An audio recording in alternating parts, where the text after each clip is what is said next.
नमस्कार, मैं राहुल अवस्थी और आप देख रहे हैं भारत अपडेट। बुल्गारिया में पिछले कई हफ्तों से जो माहौल बना हुआ था, आज उसका सबसे बड़ा असर देखने को मिला। राजधानी सोफिया की सड़कों पर लगातार गूंज रहा इस्तीफा दो का शोर आखिरकार सरकार को झुकाने में कामयाब रहा। आज बुल्गारिया के प्रधानमंत्री रोसेन जेल्याजकोव ने भारी मन से अपनी पूरी सरकार के इस्तीफे का ऐलान कर दिया। यह इस्तीफा उस समय आया जब संसद में अविश्वास प्रस्ताव पर वोटिंग शुरू होने वाली थी, यानी सरकार गिरने से कुछ मिनट पहले प्रधानमंत्री ने खुद पद छोड़ने का फैसला लिया। बुल्गारिया में महीनों से जनता भ्रष्टाचार, महंगाई, ऊंचे टैक्स और सत्ता में बैठे एलिट वर्ग के दखल के खिलाफ सड़क पर उतर रही थी। धीरे धीरे ये विरोध इतना बड़ा हो गया कि देश भर में लाखों लोग सरकार के खिलाफ आवाज उठाने लगे। प्रधानमंत्री रोसेन के लिए यह माहौल संभालना मुश्किल होता जा रहा था। उनकी सरकार पहले से ही 6 बार अविश्वास प्रस्ताव से बच चुकी थी, लेकिन इस बार सड़कों पर उमड़ी भारी भीड़ ने राजनीतिक हवा पूरी तरह से बदल दी। प्रधानमंत्री रोसेन जेल्याजिकोव ने इस्तीफा देते समय पत्रकारों से कहा, प्रधानमंत्री ने साफ कहा कि संसद के फैसले तभी मायने रखते हैं जब वे जनता की इच्छा को दिखाएं, और जब जनता खुद इतनी बड़ी संख्या में सड़कों पर उतर चुकी हो तो सरकार का बने रहना ठीक नहीं।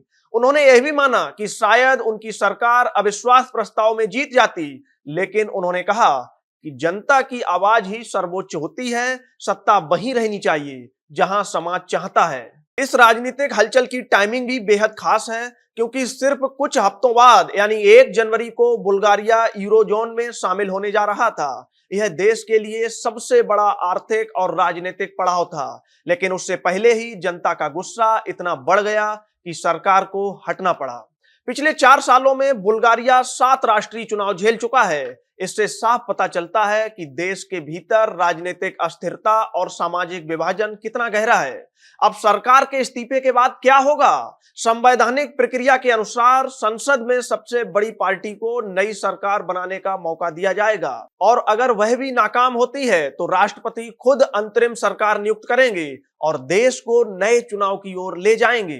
विपक्ष ने इसे जनता की बड़ी जीत बताया है। विपक्षी गठबंधन we continue the change democratic Bulgaria ने कहा कि यह बुल्गारिया को एक सामान्य, पारदर्शी और ईमानदार यूरोपीय देश बनाने की दिशा में पहला कदम है।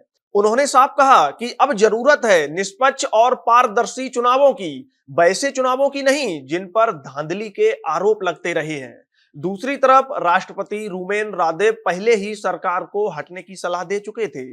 उन्होंने सोशल मीडिया पर लिखा था, लोगों की आवाज और माफिया के डर के बीच जनता की सुनो, और आज वही हुआ। जनता की आवाज इतनी मजबूत साबित हुई कि पूरे सिस्टम को झुकना पड़ा।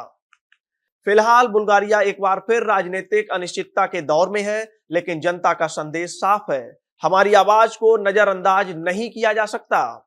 अब बड़ा सवाल यह है, क्या बुल्गारिया में जनता की ताकत से आया ये बदलाव आने वाले चुनाव में देश को स्थिरता दिला पाएगा? इस पर आप क्या सोचते हैं?